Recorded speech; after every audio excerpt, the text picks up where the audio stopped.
एक नरसी नाम के भक्त थे। वो पहले बड़े कंजूस थे और 56 करोड़ की संपत्ति उनके पास थी। केवल एक लड़की थी और उसकी भी शादी कर चुके थे, और फिर भी वो कंजूस हुआ बैठा, चिचड़ हुआ बैठा, चिपक रहा उस माया के। और परमात्मा ने सोची, देखिए प्यारी आत्मा, ना इसके पास कोई लड़का और 56 करोड़ की संपत्ति, आज से काफी समय पहले था अरबों खरबों की संपत्ति समझो। और नादान आत्मा चवनी दान नहीं करता, यो गधा बनेगा भूत इस माया के चिपट के। उसके लिए उस परमेश्वर ने ना जाने के किस प्रकार से प्यारी आत्मा से वो माया का जाल छुटवाया। कैसे?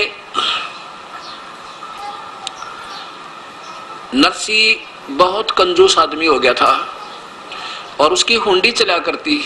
हुंडी क्या होती है? जैसे ड्राफ्ट बनाए जाते हैं आजकल, बैंक ड्राफ्ट बनाते हैं कि एक कागज पे लिख देते हैं पैसे जमा करवा के कि हमने इसके इतने पैसे जमा हो गए और किसी बैंक में दे दो, वहां से आपको पैसे मिल जाएंगे। पहले हुंडी हुआ करती थी, इनको हुंडी कहते थे। वो उसमें कुछ एक शहरों में एक आध व्यक्ति को गवर्नमेंट नॉमिनेट कर देती थी, उसकी संपत्ति का हिसाब लगा के कि इतने रुपए तक का ड्राफ्ट बना सकता है और हुंडी दे सकता है। वो फिर आपस में 6 महीने में आदान प्रदान, वर्ष में एक दूसरे के साथ वो सेठ लोग कर लिया करते थे, इनको हुंडी कहते थे। अब नरसी जी बहुत कंजूस हो गया था और उसकी हुंडी चला करती थी। पैसे 56 करोड़ उसके पास, रुपये 56 करोड़ रुपए की संपत्ति। अब क्या होता है, एक दिन उसकी पत्नी ने कहा कि आप गंगा स्नान करवा के लाओ हमें। सेठ कहने लगा, क्यों पैसे बर्बाद कराए, यही नहा ले, क्या करेगी, क्या रखा है, इतनी दूर जाओगी, ये है वो। उन्हें सोचा भी 10-20 रुपए खराब होंगे, और जैसे बहका रखा किसी को भी गंगा पर जाओ वहां दान जरूर करे। तो बोली आत्मा ऐसे चल पड़ी, ज्यादा कहने से तो वो चल पड़ा, भी चल दिया, दुखी करेगी, रोजाना सिर में दर्द रखेगी, चल घूम आते। चल पड़े, गंगा में जाके स्नान करने लगे। इतने में वो कुपूर्ण परमात्मा, क्योंकि वो श्री कृष्ण के पुजारी थे तो बाद में श्री कृष्ण की महिमा गाई गई, कोई बात नहीं। आप अब इसको सुनते रहना, फिर आपको समझ में आ जाओगी कौन थे वो भगवान जो सबके दुख दूर करने वाले। वो पूर्ण परमात्मा आके, पहले तो हम भी आपको समझाने के लिए शुरू में श्री कृष्ण कहा करते थे, श्री कृष्ण आगे, लेकिन उस समय आपकी बुद्धि और ये शास्त्र नहीं दिखा पा रहा था, इसलिए सोचा करता कि बिल्कुल भी ना सुनेंगे मेरी एक बात को। अब आपके सामने प्रमाण शास्त्र आ गया, आप सारी समझ में आओगी आपके, मैं जो बात बताऊंगा वो सही सत्य समझ में आ जाएगी। तो पूर्ण परमात्मा वो उत्तम पुरुष तो अन्य परम अक्षर पुरुष सतपुरुष अकाल मूर्त आए, एक ब्राह्मण रूप बना के कहने लगे, सेठ जी कुछ दान करो, गंगा स्नान करने आए हो तो दान किया करते हैं, क्योंकि जैसी वो परंपरा उन्हें बना रखी थी उसी को आधार लेकर के। सेठ बोला, मेरे पास पैसे थोड़े हैं पंडित जी, किसी और पे ले जा, आप जाओ।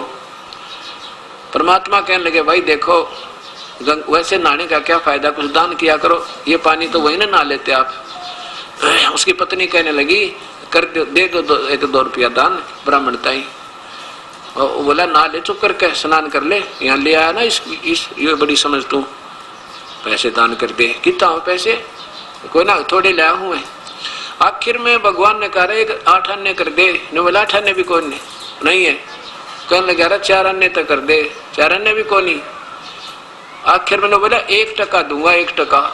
वो बोला 1 टका ही दे, कुछ तो हाथ तो छोड़ दे तू। ने बोला 1 टका दे दूंगा, पर दूंगा मेरे वहां आ जाइए, मेरे घर पर। भगवान बोले चल घर पर, दे दिए भाई। अब नरसी नहा धोकर घर आके स्नान कर कर अपने घर पहुंच गए। अब नरसी जी ने जाके वह पोटड़ी रखी थी सफर वाली, पीछे से परमात्मा ने जाके वह खटखटाया दरवाजा, नौकर आया। नौकर ने पूछा क्या बात है ब्राह्मण? पर ब्राह्मण वेश में परमेश्वर बोले, भाई आपके सेठ जी ने मेरा 1 टका की यहाँ पर रखी है दान करने की, और वो कहो मेरा टका दे दे, तो घर आके देने की कही थी, मैं फिर अपना और काम जाना है दूर। अब नौकर ने जाके, सेठ जी तब बैठा था, इतने में कहा जी एक पंडित जी आ रहे हैं बाहर द्वार पर खड़े और कह रहे हैं आपने कोई गंगापुर उनका 1 टका दान करने का प्रॉमिस किया था, वो लेने आए से अपना। अब उसने सोचा नरसी ने तो बड़ा ढीठ आदमी गिला लिया, तो कहने लगा भाई यूं कह दे अब सेठ जी आ रहे थके हैं, कल देंगे, बैठ जाए इंतजार, कल कल कल देंगे। नौकर ना का संदेशा दे दिया। परमात्मा बोले भाई कोई बात ना, कल दे देंगे, विश्राम कर लेते हैं, बार बार के आ जाते लेके जाऊंगा। उसी के बाग था एक उस कोठी के बाहर, उसमें बाग के नीचे परमात्मा ब्राह्मण रूप में अल्लाह का बिछा के चादर लेट गए। सुबह उठते फिर खटखटा दिया दरवाजा। दरवाजा खटखटा भी कहो सेठ जी ने मेरे और टका दे दे। नौकर गया, सेठ जी वो ब्राह्मण खड़ा द्वार पे अपना दान दक्षिणा मांगे। सेठ ने सोचा बड़ा डीठ आदमी तो गया भी कोई नहीं। अब सेठ ने सोचा आज ही एक टके की इज्जत लगा रहा है, कल न मनमाने 100 रुपये की लागत बैठ जाए तो इसको तो रास्ता पा गया करिए, और किसना भी काम कर दो इसका न आगे फिर से दुखी करेगा। यो कहने लगा यूं कह दे, नौकर से कहा सेठ नरसी ने, यूं कह दे भी मेरे हमारे सेठ जी बीमार हो गए और ठीक हो जाओगे जब देंगे, सफर में आए थे बुखार बन गया। नौकर ने आकर कह दिया सेठ जी, ब्राह्मण जी हमारे सेठ जी ना सफर से आए थे, उनका बुखार हो गया और कहते हैं ठीक हो जाएंगे ना फिर आपका टका दे देंगे। अब वो कहने लगे भगवान भाई कोई बात ना, इंतजार कर लेते हैं, 1-2 दिन में बुखार उतर जाएगा, अब बार बार तो आ नहीं जाता, पैसा लेकर जाऊंगा, वही अपना दिन में घूम फिरावे, शाम ने बड़ा आकर फिर लेट जाए। अब 1 दिन देखा, 2 दिन देखे, 3 दिन हो गए। जब सेठ जी ने पूछा कि वो गया कि यहीं पर है, वो कहने लगे जी वो तो यहीं बिस्तर लगाए बैठे हैं सामने अपने के बाग में, और कह रहे थे कि अभी लेके जाऊंगा, बार बार तो आया नहीं जाता। सेठ नरसी इतने निकम्मेपन पा गया, कहने लगा नो कह दो वो तो मर गया सेठ थे बस। अब नौकर ने जाकर कह दिया ब्राह्मण हमारे सेठ जी का तो स्वर्गवास हो गया, और भाई बड़ी दुख दर्द बात हुई है, तो बीमार हो गए बेचारे, गंगा स्नान करके आए थे। भगवान बोले भाई कोई बात नहीं, तो मरना जीना तो लग रहा है, चलिए मृत्यु तो होगी पर अंतिम संस्कार करा के जाऊंगा, यूं तक के जहाज। तो नौकर ने आके कहा सेठ जी वो तो ये कह रहे हैं, ऐसे कहा भी अंतिम संस्कार करा के जाएंगे, बात तो बहुत बुरी बनी है। चलो तो ऐसे तो क्या जाया जाता है। सेठ जी बोला तो ढीठ आदमी है भाई, ऐसे करो तुम लकड़ियां ढोने शुरू कर दो, शायद उसका समझ में आ जाए वास्तव में मर गया तो ना लकड़ी क्यों, सेठ गांव का मर गया, शहर का तो दुनिया इकट्ठी हो जाए, सब न बेरा हो। वो 4 आदमी लकड़ी ढोए उसके नौकर, और लकड़ी ढोली जब ने बोला गया कि यहीं पर है जी, वो तो एक लकड़ी उठा रहा है साथ में और शमशान घाट की तरफ जाने लग रहा है। तो कहने लगा भाई मेरी तुमने करो एक अर्थी तैयार करो, जनाजा बना दो नकली। अब सेठ जी को लौटा दिया, उन 4 उठा दिया नौकरों ने और चिता के ऊपर रख दिया।